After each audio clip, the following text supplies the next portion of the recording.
Good morning दोस्तों, स्वागत है आपका आज के मुख्य समाचारों में। जी हाँ दोस्तों, आपको यहाँ पर देखने को मिलेंगी सुबह से लेकर शाम तक की तमाम बड़ी खबरें मुख्य समाचार ब्रेकिंग न्यूज़ अपडेट्स के रूप में। तो दोस्तों, आप सभी लोगों से रिक्वेस्ट है इस वीडियो को ज़्यादा से ज़्यादा लाइक और शेयर करें।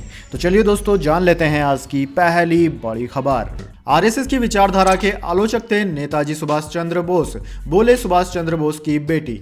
जी हाँ दोस्तों, कोलकाता में राष्ट्रीय स्वयंसेवक संघ यानी कि आरएसएस 23 जनवरी को नेताजी सुभाष चंद्र बोस की जयंती को मनाने की तैयारी में है। इसी बीच नेताजी की बेटी अनीता बोस फाक ने इस पूरे कार्यक्रम का विरोध किया और बड़ा बयान दिया। अनीता बोस फाक ने कहा कि नेताजी आरएसएस की विचारधारा के आलोचक थे। उन्होंने कहा कि मेरे पिता एक ऐसे व्यक्ति थे जो हिंदू थे लेकिन सभी धर्मों का सम्मान करते थे। वे मानते थे कि हर कोई एक साथ रह सकता है। यह मत सोचिए कि आरएसएस इसमें भरोसा करता है। उन्होंने कहा कि अगर आरएसएस ने नेताजी की विचारधारा को अपनाना शुरू कर दिया है तो यह भारत के लिए अच्छा होगा। नेताजी धर्मनिरपेक्षता में विश्वास करते थे, लेकिन संदेह है कि आरएसएस इस पर खरा उतर पाएगा या नहीं। मुझे यकीन नहीं है कि आरएसएस उस विचारधारा में भरोसा रखती है। अनीता बोस फाक ने कहा कि अगर आरएसएस हिंदू राष्ट्रवादी विचारों को प्रचारित करना चाहती है तो यह नेताजी की विचारधारा से मेल नहीं खाएगा, और अगर इसके लिए नेताजी का इस्तेमाल किया जाता है तो मैं इसकी सराहना नहीं करूंगी।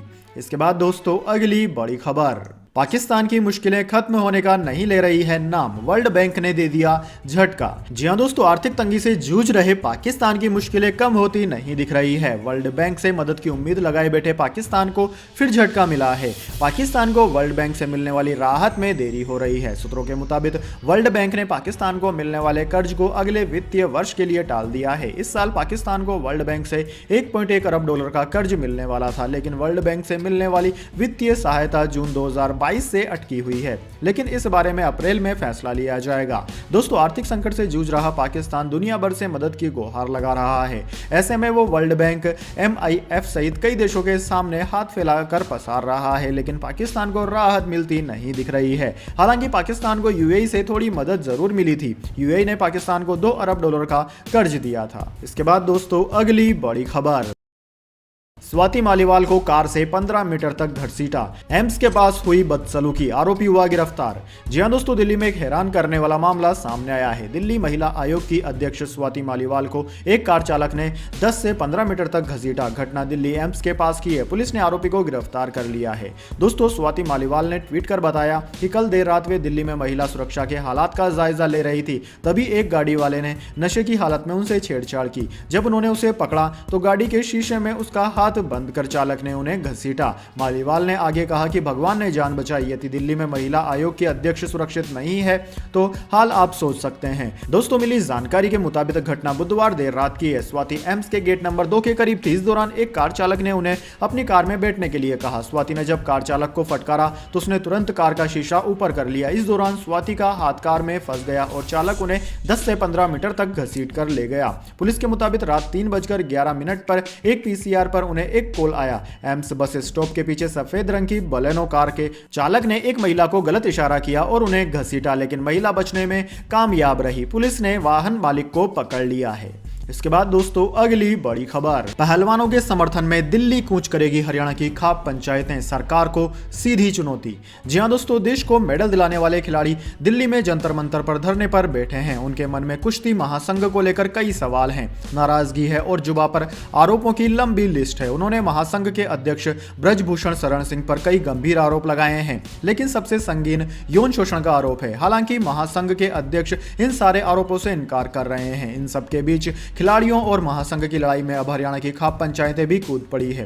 खिलाड़ियों के समर्थन में हरियाणा की खाप पंचायतें दिल्ली कूच की तैयारी कर रही है। खापों ने सरकार को सीधे रूप से चुनौती दी है कि कुश्ती महासंघ के अध्यक्ष पर FIR दर्ज हो और सरकार उनको तुरंत बर्खास्त करे। साथ ही खिलाड़ियों द्वारा लगाए गए आरोपों की सुप्रीम कोर्ट के जज से जांच करवाकर दोषियों पर कड़ी कार्रवाई हो। अगर सरकार ने उनकी मांगे नहीं मानी तो पूरे हरियाणा की खाप पंचायतें एकजुट होकर खिलाड़ियों की मांगों को मनवाने के लिए आर पार की लड़ाई लड़ेगी। इस मुद्दे पर हरियाणा के चरखी दादरी से स्वामी दयाल धाम पर फोगट खाप के प्रधान बलवंत नंबरदार की अध्यक्षता में पंचायत का आयोजन किया गया। इसके बाद दोस्तों अगली बड़ी खबर, चुनाव में जीत का फैक्टर बना रेवड़ी कल्चर, सुप्रीम सुनवाई के बावजूद 5 मुफ्त वादों पर असर नहीं। जी हां दोस्तों, चुनाव में फ्री स्कीम्स यानी कि रेवड़ी कल्चर का मामला सुप्रीम कोर्ट में है। संवैधानिक बेंच को फ्री स्कीम्स की परिभाषा तय करनी है, लेकिन इसके बावजूद राजनीतिक दलों की ओर से मुफ्त वादों की घोषणाएं लगातार की जा रही है। चुनाव में इसका फायदा भी मिल रहा है। हाल ही में कांग्रेस महासचिव प्रियंका गांधी ने कर्नाटक की एक रैली में सरकार बनने पर महिलाओं को 2,000 रुपए प्रतिमाह देने की घोषणा की है। इससे पहले कांग्रेस प्रदेश अध्यक्ष डीके शिव कुमार ने कर्नाटक में 200 यूनिट फ्री बिजली देने का ऐलान किया गया था। दोस्तों ऐसे ही ऐलान बीजेपी समेत तमाम पार्टियां भी करती है। सुप्रीम कोर्ट में दिए गए एक हलफनामे में चुनाव आयोग ने कहा कि भारत में रेवड़ी कल्चर यानी कि फ्रीबीज की कोई स्पष्ट परिभाषा नहीं है। आयोग ने अपनी दलील में कहा कि प्राकृतिक आपदा या महामारी के दौरान जीवन रक्षक दवाएं, खाना या पैसा मुहैया करवाने से लोगों की जान बच सकती है, लेकिन आम दिनों में अगर ये दिए जाएं तो इन्हें फ्री बीज कहा जाएगा। सुप्रीम कोर्ट में चल रही रेवड़ी कल्चर पर सुनवाई में रिजर्व बैंक ऑफ इंडिया यानी कि आरबीआई को भी एक पक्ष बनाया गया है। आरबीआई के मुताबिक वे योजनाएं जिनसे क्रेडिट कल्चर कमजोर होता है, सब्सिडी की वजह से कीमतें बिगड़ती है, प्राइवेट इन्वेस्टमेंट में गिरावट आती है और लेबर फोर्स भागीदारी में गिरावट आती है, वे फ्रीबीज होती हैं। इसके बाद दोस्तों अगली बड़ी खबर, गहलोत ने इशारों में पायलट की कोरोना से तुलना की, कर्मचारियों से बोले कोविड के बाद एक और बड़ा कोरोना हमारी पार्टी में आया।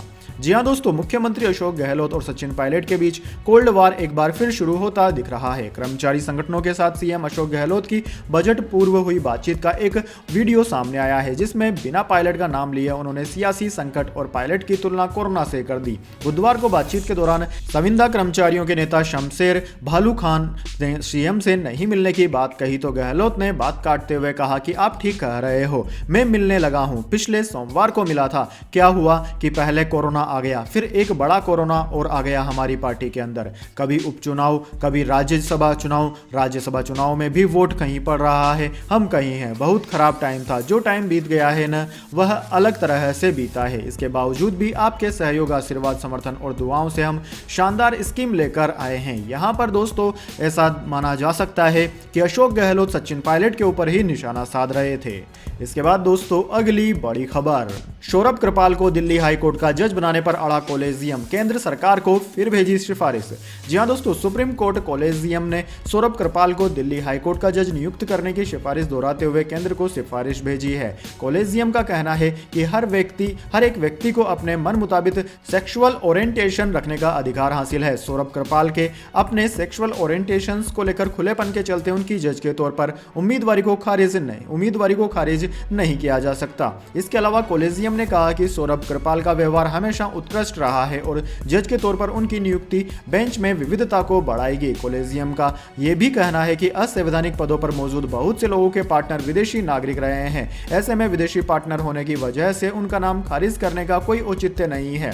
दोस्तों आपकी जानकारी के लिए बता दें, पूर्व सीजेआई बीएन कृपाल के बेटे सौरभ कृपाल गे यानी कि समलैंगिक है और उनके पार्टनर स्विस नागरिक हैं। सुप्रीम कोर्ट के कॉलेजियन ने कहा कि सुप्रीम कोर्ट के न्यायाधीश के रूप में सौरभ कृपाल की नियुक्ति का प्रस्ताव 5 साल से अधिक समय से लंबित है, जिस पर तेजी से कार्रवाई करने की आवश्यकता है। इसके बाद दोस्तों अगली बड़ी खबर, सस्ता होगा हवाई सफर, नासा और बोइंग बना रहे फ्यूल बचाने वाले प्लेन, इनमें एक्स्ट्रा लॉन्ग विंग होंगे।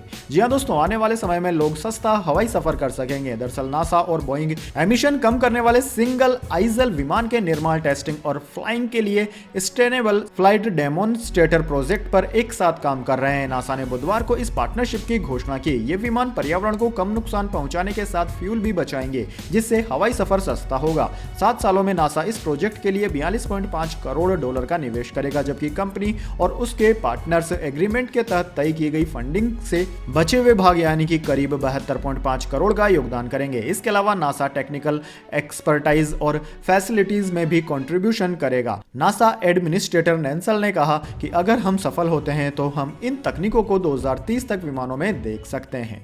इसके बाद दोस्तों अगली बड़ी खबर, बागेश्वर महाराज ने चैलेंज किया स्वीकार, अखिल भारतीय अंधश्रद्धा निर्मूलन समिति के उपाध्यक्ष को बुलाया रायपुर। जी हां दोस्तों, बागेश्वर महाराज को लेकर विवाद खत्म होने का नाम नहीं ले रहा है। इस मामले में अब नया मोड़ आ गया है। बागेश्वर महाराज धीरेन्द्र शास्त्री ने रायपुर में अखिल भारतीय अंधश्रद्धा निर्मूलन समिति के चैलेंज को स्वीकार कर लिया है कि श्याम मानव और उनके लोग रायपुर आए, हम उनको टिकट भी देंगे, यहाँ आपका चैलेंज होगा। अखिल भारतीय अंधश्रद्धा निर्मूलन समिति के उपाध्यक्ष श्याम मानव ने इसे स्वीकार कर लिया। उनका कहना है कि वहां आपके लोग होंगे, आपका मंच होगा, सब कुछ आपके अनुसार होगा, ऐसे में चैलेंज पूरा नहीं हो सकता। यह चैलेंज सिर्फ महाराष्ट्र के नागपुर में होगा, जहां 10 लोगों का समूह होगा, उन्हीं के सामने यह फैसला होगा। इस पूरे मामले में श्याम मानव ने महाराष्ट्र के गृह मंत्री देवेंद्र फडणवीस पर भी सवाल उठाए।